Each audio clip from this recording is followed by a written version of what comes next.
ഇത് യുഗാന്ത്യകാലം. കഴിഞ്ഞ 2 നൂറ്റാണ്ടുകളിലായുള്ള മനുഷ്യന്റെ ശാസ്ത്ര സാങ്കേതിക നേട്ടങ്ങൾ വിവരണാതീതമാണ്. ശാസ്ത്രം സൗരയൂഥത്തിന് അപ്പുറത്തേക്കും കടന്നു എങ്കിലും മനുഷ്യർ നേരിടേണ്ടി വരുന്ന പ്രകൃതി ദുരന്ത അനുഭവങ്ങൾ ഒന്നും തന്നെ ഇല്ലാതാക്കുവാനോ ലഘൂകരിക്കുവാനോ പോലും ശാസ്ത്രത്തിന് കഴിഞ്ഞിട്ടില്ല. ഭൂമി നിയന്ത്രണാതീതം തന്നെ. അവയെല്ലാം നിലച്ചിരിക്കാത്ത സമയത്ത് സംഭവിക്കുവാൻ ദൈവം ക്രമീകരിച്ചിരിക്കുകയാണ്. ഉഗ്രശബ്ദത്തോടെ ഭൂമി വിണ്ടുകീറിയതിന് തൃശ്ശൂരും പാലക്കാടും മലപ്പുറവും സാക്ഷിയാണ്. ഇന്ത്യയിൽ പലയിടത്തും ഈ പ്രതിഭാസം ഉണ്ടായിട്ടുണ്ട്. ദക്ഷിണാഫ്രിക്കയിൽ കിലോമീറ്ററുകളോളം നീളത്തിൽ ഭൗമപാളിയോടുകൂടി ഭൂമി വിണ്ടുകീറിയതും വാർത്തയായിരുന്നു. ലോകമെമ്പാടും ഇടവിടാതെ ഭൂകമ്പങ്ങൾ ഉണ്ടായിക്കൊണ്ടിരിക്കുന്നു. ഭൂകമ്പങ്ങളുടെ എണ്ണം ക്രമാതീതമായി വർദ്ധിച്ചു കൊണ്ടിരിക്കുകയാണ്. 15-ാം നൂറ്റാണ്ടിൽ 115ഉം 20-ാം നൂറ്റാണ്ടിൽ 2300-ൽ പരവും ഭൂകമ്പങ്ങൾ ഉണ്ടായി. ഇക്കാലത്തുണ്ടായിക്കൊണ്ടിരിക്കുന്ന ചെറുതും വലുതുമായ ഭൂകമ്പങ്ങളുടെ കണക്കെടുത്താൽ അത് ഇതിൻ്റെയൊക്കെ എത്രയോ ഇരട്ടിയാണ്. യേശുവിൻ്റെ 2ാം വരവിനോടനുബന്ധിച്ച് ഉണ്ടാകാനിരിക്കുന്ന ഭൂകമ്പങ്ങളെക്കുറിച്ച് യേശു പറഞ്ഞിട്ടുമുണ്ട്. മത്തായി 24:7. 2018 ആഗസ്റ്റ് 14 മുതൽ 18 വരെ കേരളത്തെ ദുരന്തത്തിലാഴ്ത്തിയ കനത്ത പേമാരിയുടെയും പ്രളയത്തിൻ്റെയും ഉരുൾപൊട്ടലുകളുടെയും ആഘാതം ഏൽപ്പിച്ച അനുഭവങ്ങൾ കേരളീയർക്ക് മറക്കാവുന്നതല്ല. നോഹയുടെ കാലത്ത് ദൈവം ജലപ്രളയത്താൽ മനുഷ്യരെ ദണ്ഡിപ്പിച്ച സംഭവം ഓർമ്മപ്പെടുത്തുന്ന തരത്തിലായിരുന്നു കേരളത്തിലെ പ്രളയ അനുഭവം. ഇന്ത്യയിൽ തന്നെയും വിദേശ രാജ്യങ്ങളിലും ഇക്കാലത്തുണ്ടായ പ്രളയവും കൊടുങ്കാറ്റും ചുഴലിക്കാറ്റും ഭൂകമ്പവും സുനാമിയും കാട്ടുതീയും ഭൂമിയിലും ആകാശത്തും ഉണ്ടായിക്കൊണ്ടിരിക്കുന്ന മറ്റു പ്രതിഭാസങ്ങളുമെല്ലാം ഭൂമി ഒരു ദുരന്തമുനയിലാണെന്ന് വിളിച്ചറിയിക്കുകയാണ്. മനുഷ്യൻ്റെ അകൃത്യം ഭൂമിക്ക് ഭാരമായി തീരുമ്പോൾ ഭൂമി പ്രതികരിക്കുമെന്ന് ആത്മാവിൽ കണ്ട പ്രവാചകന്മാർ അതെല്ലാം എഴുതിവെച്ചു. അപ്രകാരം സംഭവിച്ചുകൊണ്ടുമിരിക്കുന്നു. ഉദാഹരണം യെശയ്യാ 24:18-20, ജെറമിയ 42:2, ഹഗ്ഗായി 2:6.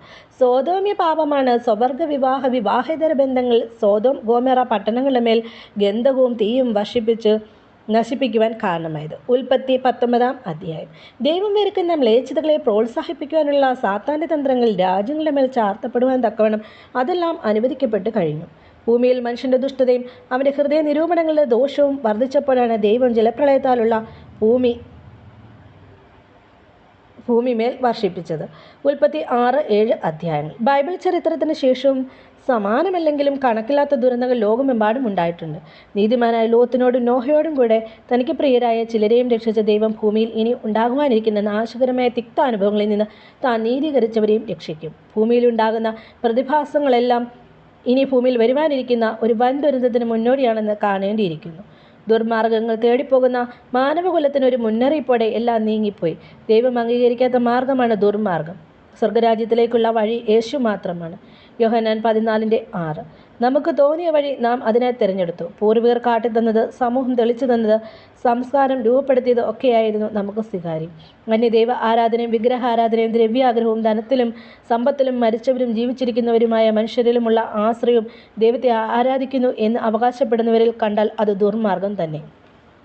ഭൂമുഖത്തുള്ള എന്തിനേയും തങ്ങളുടെ ബുദ്ധി വൈഭവം കൊണ്ട് നിയന്ത്രിക്കാമെന്ന മിഥ്യാധാരണയ്ക്ക് മറുപടിയായി മനുഷ്യൻ്റെ കണക്കുകൂട്ടലുകൾക്കും ആശയങ്ങൾക്കും വിദ്യാസമ്പന്നതയ്ക്കും അപ്പുറമുള്ള ദൈവപ്രവൃത്തിയുടെ ചില അടയാളങ്ങളായി ഇന്ന് ഭൂമിയിൽ ഉണ്ടാകുന്ന ദുരന്തങ്ങളുടെ ബാഹുല്യത്തെ കാണേണ്ടിയിരിക്കുന്നു.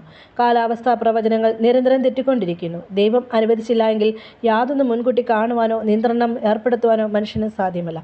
നാം കണ്ടതെല്ലാം ഒരു മുന്നറിയിപ്പ് മാത്രം. താൻ സൃഷ്ടിച്ച ജനം മാനസാന്തരപ്പെടുവാനുള്ള മുന്നറിയിപ്പ്. ദേശത്ത് കൊടികുത്തി വാഴുന്ന എല്ലാ അധാർമികതയിൽ നിന്നും അനീതിയിൽ നിന്നും ദിനംപ്രതി വർദ്ധിച്ചു വരുന്ന എല്ലാ വഷളത്വങ്ങളിൽ നിന്നും പിന്തിരിഞ്ഞ് ദൈവവുമായി രമ്യപ്പെടുത്തുവാനുള്ള മുന്നറിയിപ്പ്.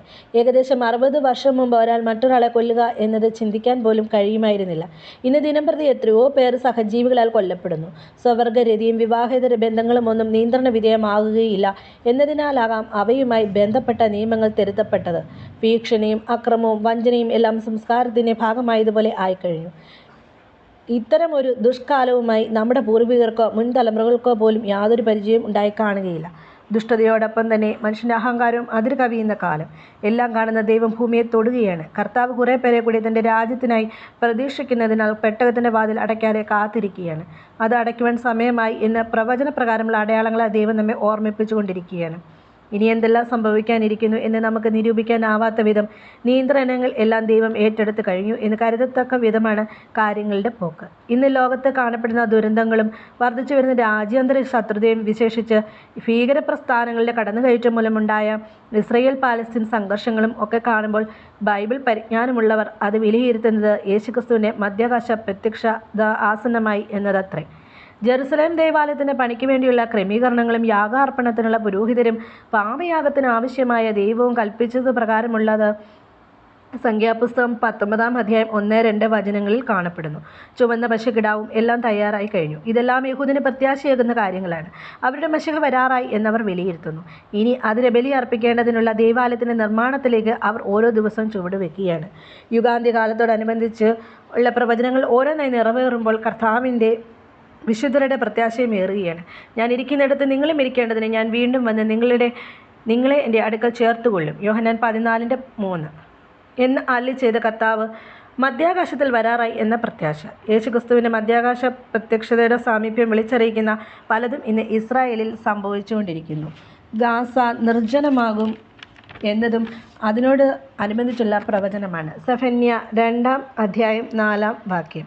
അത് നിവൃത്തിയാകുവാൻ ഇനി അധിക കാലമില്ല. യുഗാന്ത്യ ലക്ഷണമായി നാം കാണേണ്ട മറ്റൊന്നാണ് പ്രവചനപരമായി ഇസ്രായേൽ രാഷ്ട്രം ഒറ്റപ്പെടുമാറ് ലോകമെമ്പാടുമുള്ള ഭൂരിപക്ഷം രാജ്യങ്ങളും ഭീകരരെ ചേർത്തുപിടിക്കുന്നു എന്നത്.